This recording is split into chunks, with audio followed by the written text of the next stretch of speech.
But thank you for having me share today. My name is Krista Harju, and I'm just delighted to be here. I'm a person who likes stories. I love listening to stories. I grew up reading stories of people who had struggles and trials, and I really believe all stories matter. Stories often reveal God's plans, although we often only see his plans in hindsight. So this is my reflection. This is my reflection of my story of the last 6 years of our family. I'm a mom, married 21 years to Brent, who is just an amazing man, and we have a 13-year-old, an 11-year-old, and a 7-year-old. And this is just a reflection on our last 6 years about how our faithful Father provided guidance and provision for me to be an instrument in his healing for our community. I'm honored to share this and hope that this is a bit of a glimpse into the world of mental health care in our community, and it provides opportunity for you to approach those who may be struggling with mental health concerns in a different light. I'm hoping that you can approach those with mental health concerns with a little less stigma, more understanding, and a Christ-like approach to healing. So I worked as a social worker in a local hospital for about 15 years before. Eight of those years were before we had children. And those 8 years I spent working in the critical care units.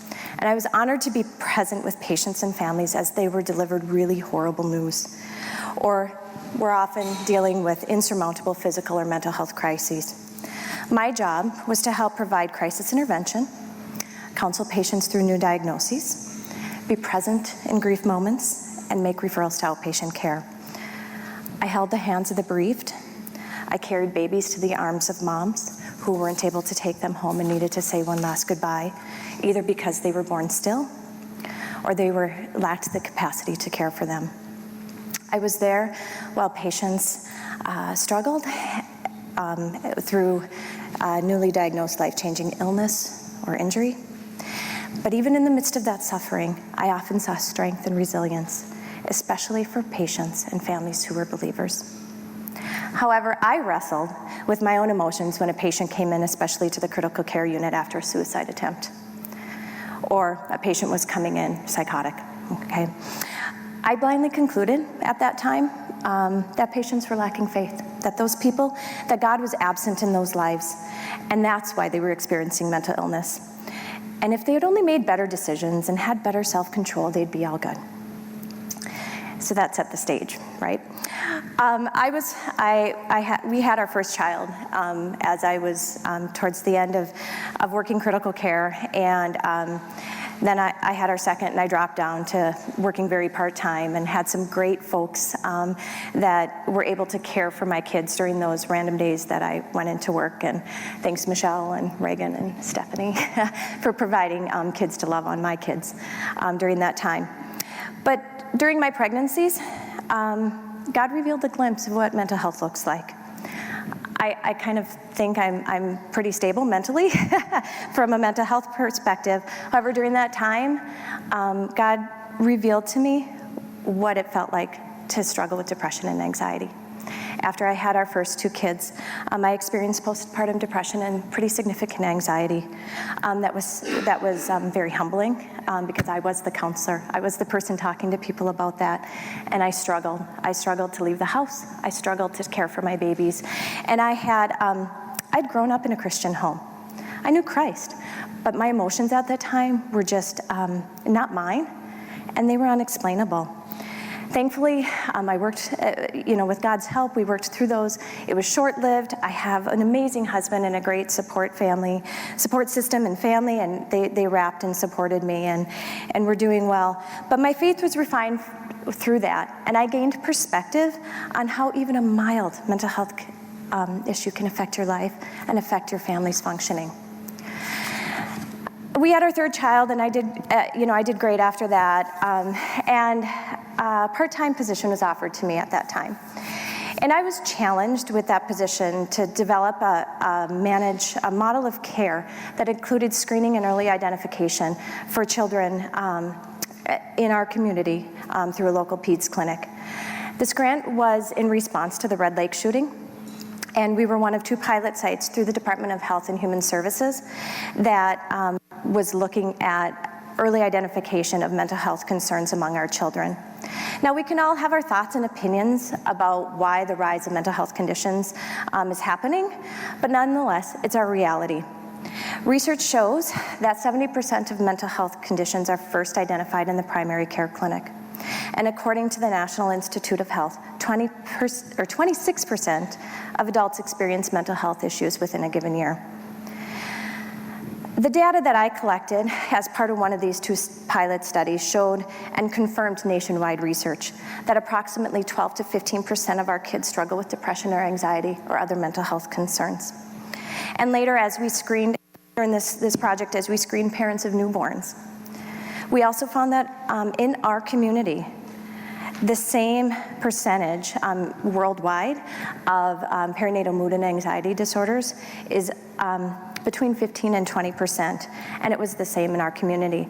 I'm not talking about the baby blues that we experience, parents can experience for the first 2 weeks. I'm talking about clinically significant symptoms in moms. And dads, that percentage is about 4%.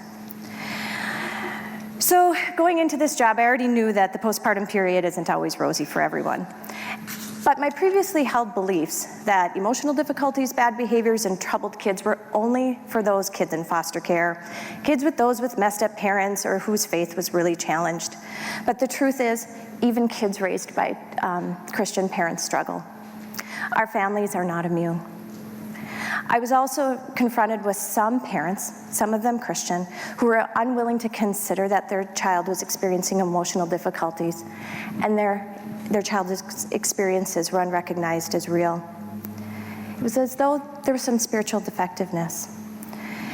I want you to consider, if a child is diagnosed with diabetes, would you deny insulin? Mental health is often ignored and pushed aside in the church, but the results can be devastating. Do we, as Christians, ignore mental health concerns and just pray them away? If so, we are missing the opportunity to see God and completely enjoy Him. We sometimes inadvertently marginalize those experiencing significant mental health issues, stifling their sense of Christ's guidance and support in the midst of their suffering. Ed Stetzer makes this point in an article he wrote after Rick Warren's son committed suicide.